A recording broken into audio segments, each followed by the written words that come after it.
नमस्कार मेरे प्यारे किसान भाइयों, मैं हूं आपका किसान दोस्त जितेंद्र। आपको स्वागत करता हूं इंडियाज़ फार्मिंग चैनल में।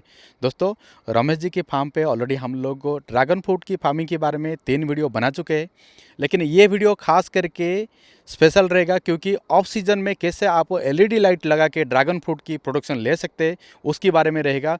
तो वीडियो को बिना स्किप करके शुरू से अंत तक देखिए। तो चलिए दोस्तों, रमेश जी से मिलके उनसे पूरी इन्फॉर्मेशन लेते हैं। रमेश जी, ये जो आपने लाइटनिंग लगाया, ये कॉन्सेप्ट आपको कहाँ से मिला और इसका बेनिफिट क्या है, उसके बारे में थोड़ा डिटेल्स में बता दीजिए।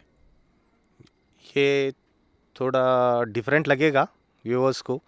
ऑलरेडी कुछ लोग कर चुके हैं अदर कंट्रीज़ में। इंडिया में ऐसा टाइप ऑफ फार्मिंग न्यू है फार्मर्स के लिए। नॉर्मली इसका प्रोडक्शन आता है जून से लेके नवंबर दिसंबर तक, नहीं तो मई से लेके नवंबर तक। तो उसके बाद ये जो टाइम है अभी, इसका वेजिटेटिव ग्रोथ का टाइम है। मतलब आप देख सकते हैं नया स्टेम्स आने लग रहे हैं। ये नॉर्मली फ्रूटिंग के टाइम पे नया प्लांट्स बहुत कम आता है, नया स्टेम्स बहुत कम आते हैं। ये टाइम है प्लांट ग्रोथ का। प्रोडक्शन के टाइम पे प्लांट ज़्यादा ग्रो नहीं होता है। वेजिटेटिव के टाइम मतलब प्लांट ग्रो होने के टाइम पे फ्रूट फ्लावर नहीं आता है। जैसा ये फर्स्ट ईयर सेकेंड ईयर में अनसीजन फ्रूट, मतलब ये जो तरीका से मैं इस झाड़ का फ्रूट ले रहा हूँ, अनसीजन फ्रूट ऑफ सीजन प्रोडक्शन बोलते हैं, ये नहीं कर सकते फर्स्ट 2 इयर्स। थर्ड ईयर से लेके आप ट्राई कर सकते हैं। तो ये off season production normally world wide कहीं भी ड्रैगन फ्रूट आपको ज़्यादा नहीं मिलता है। जो भी अभी ये टाइम पे मिलने वाला ड्रैगन फ्रूट है, ये ऑफ सीजन प्रोडक्शन होता है। ये इसलिए मैं कर रहा हूँ ताकि फार्मर्स ऑफ सीजन में भी प्रोडक्शन करके थोड़ा बहुत पैसे कमा सकते हैं। ये लाइटिंग की वजह से थोड़ा स्टेम ग्रोथ भी कम होता है, ये आर्टिफिशियल लाइटिंग देने से। नॉर्मली क्या होता है, ये समर के टाइम में फ्लावरिंग स्टार्ट होता है ना, इसको डे लाइट ज़्यादा रहता है। डे लाइट ज़्यादा रहता है। विंटर में आप 5 बजे तक लाइट कम होता है। नॉर्मली समर में क्या होता है, 7 o'clock तक थोड़ा सनलाइट ज़्यादा रहता है, डे ज़्यादा रहता है, लाइट नाइट लाइट कम रहता है। तो इसको आर्टिफिशियल लाइटिंग देने से कैसा देंगे, हीट ज़्यादा नहीं देना चाहिए। तो हीट नॉर्मल दूसरा बल्ब्स में हीट जनरेट होने का चांस रहता है। मतलब लाइट से उतना ज़्यादा हीट जनरेट नहीं होता है प्लांट को। एलईडी बल्ब्स ये फिलीपींस में, वियतनाम में, चाइना में बहुत प्लेसेस में कर रहे हैं आर्टिफिशियल लाइटिंग लगा के। हाई ब्राइटनेस लाइट्स मिनिमम 9 वाट से लेके आप लगा सकते हैं। 4 पोल्स के बीच में एक बल्ब, नहीं तो 2 पोल्स के बीच में एक लगा सकते हैं। मैं तो 4 पोल्स के बीच में एक लगाया, ताकि प्लांट को ये बल्ब से उधर लाइट गिरे, ये साइड में लाइट गिरेगा और ये साइड में लगेगा। अगर वो साइड में नेक्स्ट सेंटर में लगाएंगे तो ये वाला झाड़ को इधर से वो लाइट से ये प्लांट को भी लगेगा ना। तो ऐसा आइडिया करके मैं 4 पोल के बीच में लगाया। तो मैं इसमें 12 वाट का बल्ब लगाया। मिनिमम 9 वाट का यूज़ कर सकते हैं। 9 वाट का थोड़ा चीपर रहता है, 12 वाट का थोड़ा महंगा रहता है।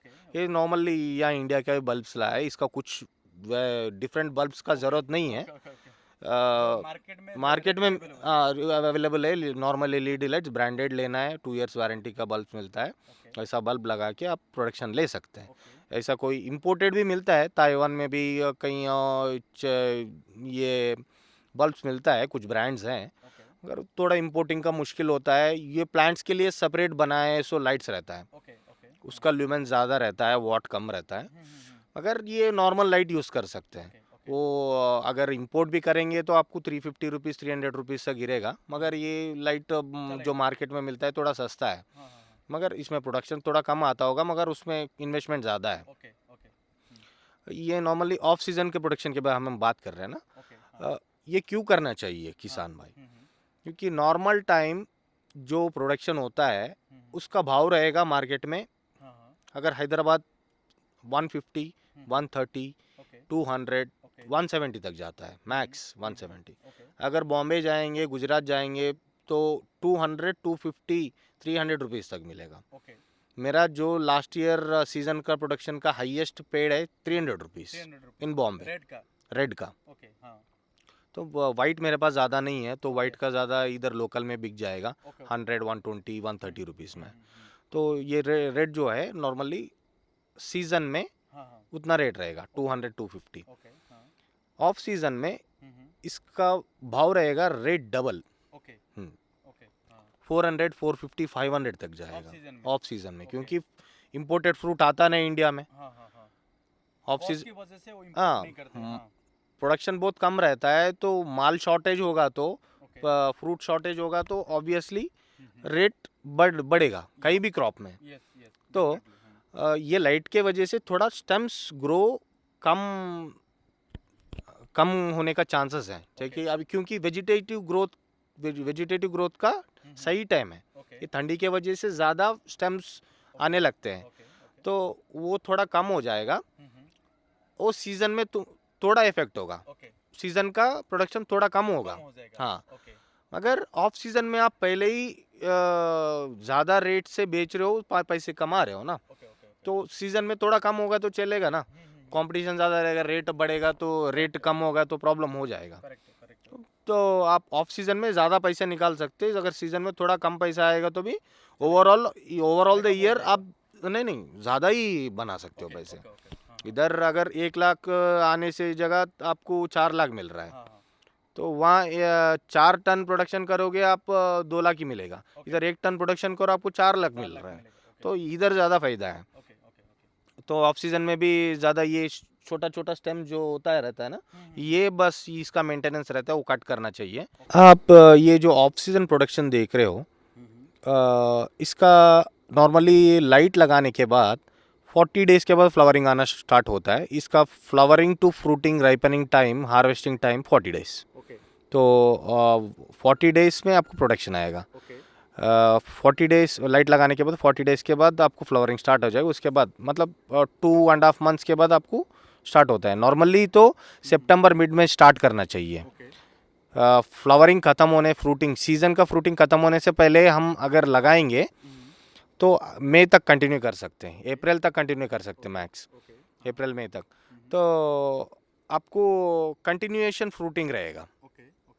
तो मैं अभी थोड़ा ट्रैवलिंग की वजह से इधर मैं थोड़ा अभी लाइटिंग स्टार्ट किया हूँ।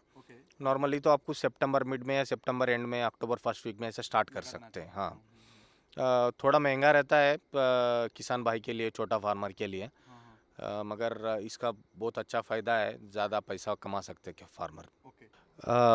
पहले बात ये है, पढ़े लिखे हैं और मे बी दादा पापा लोग एंसेस्ट्रल फार्मिंग, मतलब बहुत पुराने टाइम पे, काफ़ी एजेस 25, 30 ईयर्स, 35 ईयर्स से फार्मिंग कर रहे हैं मेरे फैमिली लिए। तो मैंने सोचा क्यों हम ये रेगुलर क्रॉप करना है, क्योंकि इसमें दूसरे क्रॉप्स में लॉस, हम रेगुलरली जिंजर, पोटैटो, बनाना, पपाया अभी भी करते हैं, मगर इसमें क्या है, डिसीजेस प्रॉब्लम ज़्यादा हो गए, प्रोडक्शन कम हो गया है, रेट नहीं मिल रहा है, क्योंकि आजकल बहुत लोग फार्मिंग कर रहे हैं। तो प्रोडक्शन ज़्यादा हो गया है, रेट नहीं मिल रहा है, उल्टा लॉस हो रहा है इसमें।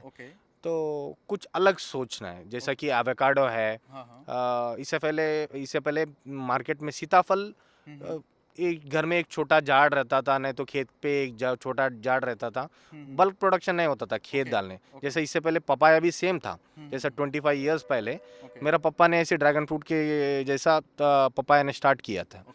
तो डिफरेंट कुछ ट्राई करना है, एवोकाडो, सीताफल, ऐसा कुछ बहुत एग्जॉटिक्स है इंडिया में। कीवी भी कुछ लोग प्रोड्यूस कर रहे हैं, एप्पल्स भी तेलंगाना में प्रोड्यूस कर रहे हैं। ऐसा इस तरह मैं सोच के थोड़ा इसके बारे में रिसर्च किया, जिसमें मेहनत बहुत कम रहता है और इनकम थोड़ा ज़्यादा रहता है। इसीलिए ड्रैगन फ्रूट के बारे में रिसर्च करके अलग क्रॉप, रेट ज़्यादा मिलेगा और फार्मर के लिए भी बहुत अच्छा बेनिफिट होगा, कम लैंड में ज़्यादा पैसा कमा सकते हैं। इसीलिए यंग हूँ तो पैसे का तो थोड़ा ज़्यादा इंटरेस्ट भी रहता है, इसीलिए सोचा ड्रैगन फ्रूट प्रोडक्शन करने के लिए। अभी कोई नया किसान है, उनको पहले सॉइल कैसे चूज करना पड़ेगा या फील्ड प्रिपरेशन कैसे करना पड़ेगा, उसके बारे में थोड़ा बताइए। नॉर्मली इसका सॉइल pH 7 मेंटेन करना पड़ता है। तो अगर 7 भी मेंटेन नहीं हो रहा तो उसका पीएच वैल्यू बढ़ा सकते, कम कर सकते। मार्केट में फर्टिलाइजर शॉप्स में आपको प्रोडक्ट्स मिलेंगे, तो वाटर लेवल भी, सॉइल का पीएच लेवल भी चेक करना पड़ेगा। नॉर्मली तो मैं चेक नहीं किया है इनिशियली, उसके बाद कुछ प्रॉब्लम्स आने लगे तो सॉइल चेक, सब पीएच वैल्यू चेक करके उसका जो भी है न्यूट्रिएंट्स अप्स एंड डाउन्स कर दिए।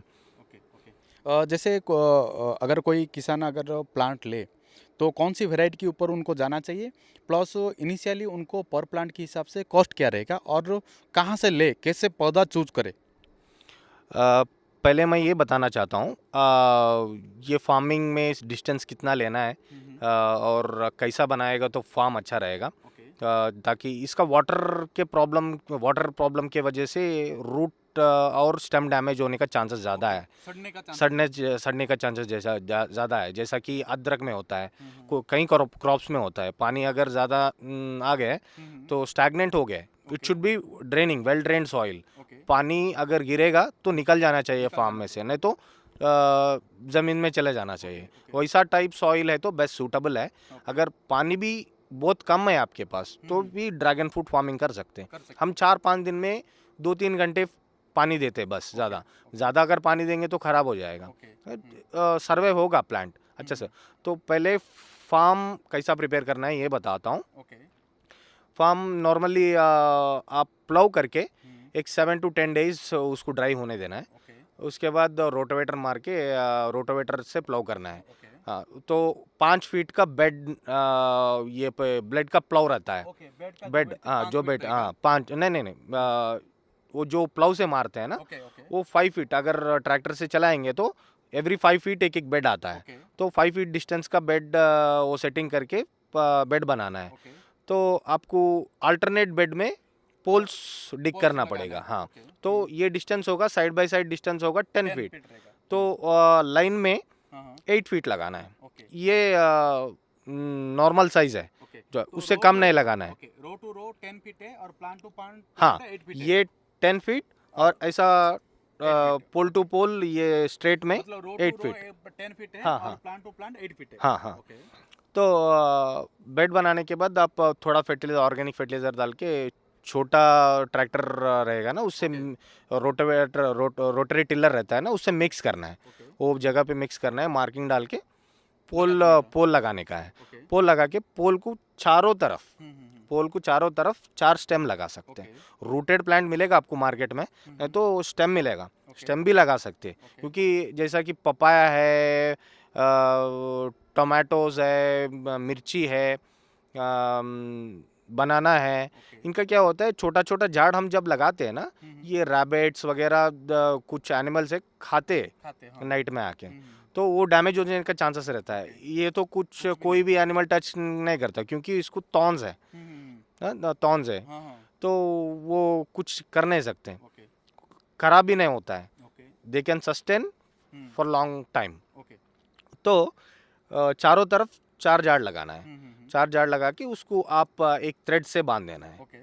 तो रूटिंग आ जाता है, उसके बाद स्टेम आ जाता है। जैसा एक स्टेम अभी देखो, ये नीचे छोटा लगा है ना, एक ही स्टेम को ऊपर लेके जाना है। मल्टीपल, जैसा कि बनाने को भी आप देखते हैं, छोटा छोटा जाड़ और पास उसके सराउंडिंग में होता है, हम कट कर देते हैं इसको भी, तो ताकि उसको ज़्यादा ये रहता है, मदर प्लांट को स्ट्रेंथ रहेगा, तो फ्रूट प्रोडक्शन भी बहुत अच्छा हो जाएगा। तो एक ही स्टेम हम ऊपर लेके जाते हैं, एक ही स्टेम ऊपर लेके जाओ, ऊपर जाने के बाद रिंग रहता है ना, वो रिंग से बाहर निकालते हैं। बाहर निकालने के बाद वो मल्टीपल स्टेम्स आने लगते हैं। इनिशियली ऊपर जाने के बाद कट कर सकते हैं, मल्टीपल स्टेम ज़्यादा आते हैं, अगर नहीं कट करेंगे तो भी अच्छा रहता है। हाँ, इसके फर्टिलाइजर्स वगैरह इनऑर्गेनिक भी यूज़ कर सकते हैं, ऑर्गेनिक भी यूज़ कर सकते हैं। ज़्यादा पेस्ट का प्रॉब्लम नहीं आता है इसमें, अगर आएगा तो भी आप बेटर वो जो पोर्शन का स्टेम का डैमेज हुआ है उसको कट करके, आप देख सकते हैं मेरा फार्म में इधर उधर पड़ा है, तो वो डैमेज पार्ट कट करके हम फंगीसाइड वगैरह स्प्रे करते हैं। कुछ हम ऑर्गेनिक भी कर रहे हैं, कुछ इनऑर्गेनिक भी कर रहे हैं। और वेराइटीज़, ड्रैगन फ्रूट में 153 वेराइटीज़ है। 153 वेराइटीज़ है, कंट्री टू कंट्री डिफरेंट्स है। जैसा कि कुछ फिलीपींस में वेराइटीज़ हैं, कुछ वियतनाम के वेराइटीज़ हैं, मेक्सिकन के हैं, कोलंबिया के हैं, ब्राज़ील के भी हैं, जैसे अलग अलग, पेरू के भी है। तो साउथ अमेरिका में भी ज़्यादा है, नॉर्थ अमेरिका में भी ज़्यादा है। मेन वर्ल्ड में वियतनाम, चाइना, फिलीपींस में ज़्यादा ड्रैगन फ्रूट प्रोडक्शन होता है। सो उसमें से मेरे पास ऑलमोस्ट 20 वेराइटीज़ हैं। तो उसमें से मेरे पास एक ही इंडियन वेदर को सर्वाइव हुआ है। मैं आपको दिखाऊंगा दूसरा वेराइटीज़ भी, काफ़ी इससे पहले भी मैं आपको बता चुका हूँ। तो इसमें लीजा करके एक वेराइटी है। मैक्सिमम वेस्ट बंगाल में हम वेस्ट बंगाल से लाए थे ये। हम कुछ प्लांट्स फिलीपींस से मंगाए हैं। तो ये वेस्ट बंगाल से जो वेराइटीज़ लाए हैं उसमें लीजा ये मेन वेराइटी है जो वेस्ट बंगाल में। ये तेलंगाना में ज़्यादा लोग यही यूज़ कर रहे हैं। इसका प्रोडक्शन बहुत अच्छा है और डिसीज़ रेसिस्टेंस बहुत ज़्यादा है लीजा का। हाँ लीजा का। सनलाइट के वजह से डैमेज ज़्यादा नहीं होता है और वाटर के वजह से भी ज़्यादा डैमेज नहीं होता है। कि इसको दो ही प्रॉब्लम आता है, या पानी ज़्यादा या सनलाइट ज़्यादा, मतलब हीट ज़्यादा समर में। तो Lisa is the best option. और मेरे पास मोरोकन रेड भी है, मगर लीजा ही प्रेफर करते हैं। Size and shape of the fruit will be different, थोड़ा अलग अलग साइज रहता है, अलग शेप रहता है, पहचान सकते हैं। और इसका शेल्फ लाइफ ज़्यादा है, ये इंपॉर्टेंट है। लीजा का शेल्फ लाइफ ज़्यादा है क्योंकि इसका एवरेज साइज 300 to 350 ग्राम्स, मतलब आपका अगर 1 टन का प्रोडक्शन आया है तो उसमें 70% 300 to 350 ग्राम्स का साइज आता है। एक 10% बहुत छोटा, मतलब 200 ग्राम्स के अंदर। एक 20% 400 के वो आता है। जैसे कि हम मार्केट में भी साइज के हिसाब से ग्रेडिंग करके देते हैं, वो हिसाब से ही रेट ज़्यादा मिलता है। बड़ा साइज होगा तो थोड़ा ज़्यादा मिलता है, मगर जो एवरेज साइज है उसका ही मूवमेंट ज़्यादा रहता है मार्केट में। बड़ा साइज का उतना ज़्यादा मूवमेंट नहीं रहता। रेट मिलता है, इससे 50 रुपये ज़्यादा मिलता होगा, मगर मूवमेंट थोड़ा कम रहता है। तो एवरेज साइज और बेस्ट डिसीज रेसिस्टेंस के लिए लीजा वैरायटी ट्राई करना चाहिए। जो भी किसान लोग हैं वो ये वैरायटी ट्राई करें तो अच्छा है, क्योंकि मुझे ऑलरेडी एक्सपीरियंस है, मैं बता रहा हूँ। कहीं उनको कहीं भी लेना है, सीड लेना है, तो it's better to choose Leeza variety rather than other varieties. Ramesh ji, पर प्लांट के हिसाब से क्या कॉस्ट रहेगा और पर एकड़ में कितना प्लांट्स आएगा और कितना पोल आएगा, इसका पूरा बजट बता दीजिए एक बार। प्लांट का भी ज़्यादा रेट नहीं है। हम तो अभी देखो 60 रुपीज़ विथ डिलीवरी चार्जेस हाँ हम देते हैं, क्योंकि 50 रुपीज़ 60 ऐसा भी देते हैं। तो ये बहुत कम रेट है। प्लांट का कॉस्टिंग ज़्यादा नहीं लगता है आपको। मैक्स टू मैक्स बोले तो 1 एकड़ का 1600 प्लांट लगेंगे, 400 पोल लगेगा और 1600 प्लांट लगेंगे। प्लांट का कीमत तो 60 रुपीज़ पकड़ लो फॉर सपोज हाई प्राइसिंग में। इससे ज़्यादा लेना नहीं चाहिए किसी को। क्यों? क्योंकि मार्केट में लोग ना बहुत लोग फूल करके बहुत महंगा में भी बेच रहे हैं। कुछ बोलते हैं हम डेवलप करें सो वैरायटीज़ हैं। ये ऐसा कुछ नहीं है, इंडिया में कोई डेवलप करे सो वैरायटीज़ नहीं, ये सब बाहर से आया हुआ है। इधर प्रोडक्शन ही बहुत कम है, तो नया ग्राफ्टिंग करके वो करके बनाने वाले कौन है? तो मैं पहले बोल चुका हूँ 153 वेराइटीज़ है मेरे पास ही। 20 वेराइटीज़ है रेड में और वाइट में मिला के। और उसका नया अभी मैं येलो, बाहर से येलो, अंदर से वाइट। ये रेड फ्रूट्स से ज़्यादा 5 टाइम्स स्वीटनेस ज़्यादा रहता है येलो का। वो भी डिफरेंट है। उसमें गोल्डन आइसिस है, अपोलो है और कोलम्बियन वेराइटी एक है में येलो में। तो साइजेस थोड़ा डिफरेंट आता है। येलो का थोड़ा ज़्यादा डिमांड है। मैं खुद 2000 रुपीज़ 2500 रुपीज़ पैसे लगा के फिलीपींस से इंपोर्ट किया है। 200-300 प्लांट ऐसा मंगा के लगाया था मैं। तो रेड आपको 50-60 रुपीज़ में मिल जाएगा। प्लांट कॉस्टिंग रहेगा 96,000 to 1 लाख रुपीज़ होगा 1 एकड़ का। मैं थोड़ा ज़्यादा बजट बढ़ा के बोल रहा हूँ। अगर 50-100 प्लांट अगर ज़्यादा भी ले लेंगे तो 96,000 बोलते 1 लाख पकड़ लो खाली प्लांट्स का। आपको ज़्यादा खर्चा है ये पोल एंड जो ऊपर रिंग लगाते हैं ना, वो वाला रिंग का ही ज़्यादा खर्चा आता है। अच्छा क्वालिटी बनाएंगे तो 400 रुपये एक सेट का, मतलब इसका 250, उसका 150 ऐसा पकड़ लो, तो 400 रुपीज़ अच्छा क्वालिटी बनाएंगे तो ये इसका पोल साइज बनाना है 7 फीट। तो 2 फीट ग्राउंड में जाएगा, होल करने के बाद अंदर 2 फीट जाएगा और 5 फीट ऊपर रहेगा। तो आप ऊपर रिंग लगा सकते हैं। तो 400 poles and 400 rings, 400 rupees, 400 into 400, so 1,60,000 आपको पोल, हाँ, तो हाँ पोल और रिंग का 1,60,000, प्लांट्स का 1,00,000 रुपीज़, 2,60,000 में आपको बजट सेट हो जाएगा। बाकी का जो लेबर का है, मतलब ड्रिप का है, गवर्नमेंट सब्सिडी दे रहे हैं।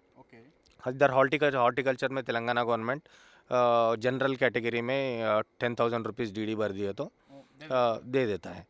1,00,000 का मटेरियल मिलता है। जैसे कि अलग अलग स्टेट में अलग अलग सब्सिडीज़ रहते हैं।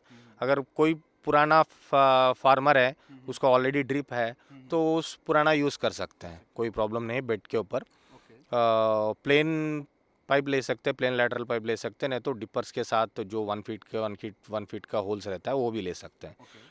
बेटर ये है कि प्लेन लेना है और होल्स करके वो डिपर लगाना बेटर है। नहीं तो नॉर्मल ये जो 1 फीट का एक होल का पाइप आता है ना, उसका सर्किल जैसा बना के बीच रिंग टाइप का बना के वो पोल के पास लगाएंगे तो पाइप उधर इधर हिलेगा भी नहीं। तो वो ड्रिप का खर्चा तो अलग रहता है। वो ट्रैक्टर का प्लाविंग ये सब मिला के आपको 1,00,000 रुपये और पकड़ लो। मतलब 1,50,000 अगर ड्रिप सब्सिडी में नहीं मिला है तो उसका आपको अलग खर्चा रहेगा। सब्सिडी में 3 लाख तक पूरा हमको 2,60,000 प्लस 1,00,000, 3,60,000, 4,00,000 तक आप वो हो जाएगा। आप ये बताइए कि वाटर मैनेजमेंट कैसे करना पड़ेगा, फर्टिगेशन मैनेजमेंट कैसे करना पड़ेगा, डिजीज मैनेजमेंट कैसे करना पड़ेगा, और उसका सही मार्केट कहाँ पे कैसे करे नया किसान। Water management, first of all ये क्रॉप में पानी ज़्यादा नहीं लगता है। समर के टाइम पे हम 3 दिन में एक बार, ताकि 2 आवर्स या 3 आवर्स ड्रिप तो पानी देते हैं। तो इसमें पानी ज़्यादा नहीं लेता है, पानी का चिंता नहीं है इसमें। पानी ज़्यादा होगा तो खराब होगा। बिल्कुल रेनी सीजन में तो पानी ही नहीं देते, पूरा बंद कर देंगे। फर्टिकेशन तो रेनी सीजन में वो फ्लावरिंग फ्रूटिंग के टाइम तो फर्टिकेशन देना पड़ता है ड्रिप में। अगर फर्टिकेशन देना है तो पानी छोड़ना पड़ेगा, वो भी 1/2 आवर। फर्टिकेशन में नॉर्मली ये NPK, पोटैश, यूरिया, ये जो मार्केट में रेडीमेड फर्टिलाइजर्स है, माइक्रो न्यूट्रिएंट्स, 1919 ये रहता है ना। ये जो नॉर्मली वेजिटेटिव ग्रोथ के टाइम पे, जब प्लांट ग्रोथ ज़्यादा रहता है, वो टाइम पे आपको सुपर फॉस्फेट ज़्यादा चाहिए, मतलब फॉस्फेट ज़्यादा चाहिए ट्री के लिए। तो पोटैश जो भी रहता है ये फ्लावरिंग और फ्रूटिंग के लिए देना पड़ेगा। तो super phosphate, urea and potash muriate of MOP, ये normal through out the year देना है। सुपर फॉस्फेट डबल देना पड़ेगा।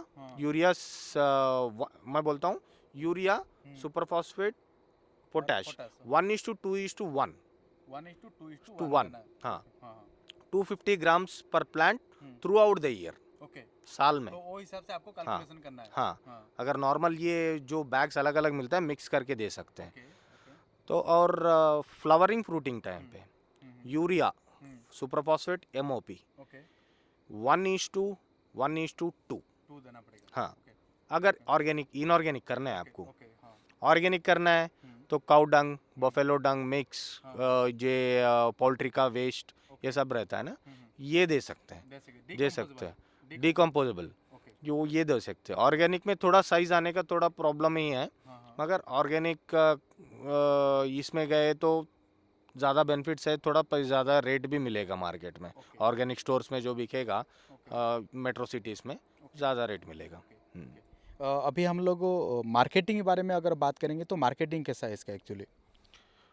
इसका मार्केट ज़्यादा है गुजरात, महाराष्ट्र। अब तेलंगाना, बेंगलुरु, हैदराबाद, बेंगलुरु भी ठीक है, मगर उतना रेट नहीं मिलेगा। Hyderabad, Bengaluru, south India states में स्पेशली 170-180 रुपीज़ तक मैक्स टू मैक्स खरीदते हैं। अगर बॉम्बे जाएंगे तो आपको 300 रुपये तक मिलेगा भाव, साइज़ के हिसाब से। अच्छा मार्केट मुंबई में है।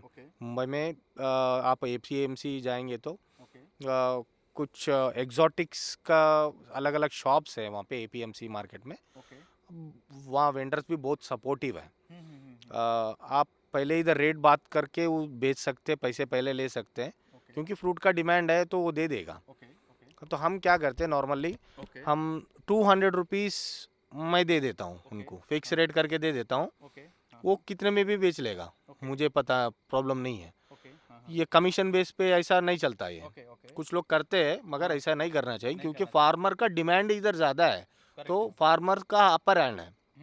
तो आप भाव बताओ, हुँ, मार्केट के हिसाब से आप थोड़ा 10-20 रुपए कम करके उनको देना है, ओके, वो आपको दे देगा। ये बॉक्स पैकिंग हाँ, हाँ, करके देना पड़ेगा, ओके, कॉटन बॉक्स बनाना पड़ेगा, हाँ, नॉर्मल प्लास्टिक क्रेट्स में नहीं जाएगा। ओके, मार्केट में आपको अच्छा भाव मिलेगा, मार्केट रेट हम डिसाइड करेंगे, जो मार्केट के हिसाब से यस, हम डिसाइड करेंगे ओके, उसको कमीशन कितना देना है। ओके, ओके, ओके, तो हम 200 रुपये में, मतलब 200 रुपये में 10 केजी का बॉक्स ओके, रहता है। ओके, हाँ, ये ग्रेडिंग करना पड़ता है। ओके, अगर 250 ग्राम्स बिलो है, हुँ, एक अलग बॉक्सेस बनाना है। ओके, 300 टू 350, 250 टू 350 एक अलग साइज बनाना है। ओके, 350 टू एबो, 350 एंड एबो 400, 500, 600 तक भी आता है कभी कभी। ओके, ओके, कुछ अलग वेराइटीज़ है उसमें, 600 700 ग्राम्स का भी वेराइटीज़ है। ओके, हाँ, हाँ, तो वो अलग अलग पैकिंग करना चाहिए। बड़ा वाला आपको रेट ज़्यादा मिलेगा, मीडियम वाला कम नॉर्मल रेट, हुँ, हुँ, और छोटा वाला बिल्कुल कम रेट में कम मिलेगा। रेट में, छोटा वाला कम से कम आपको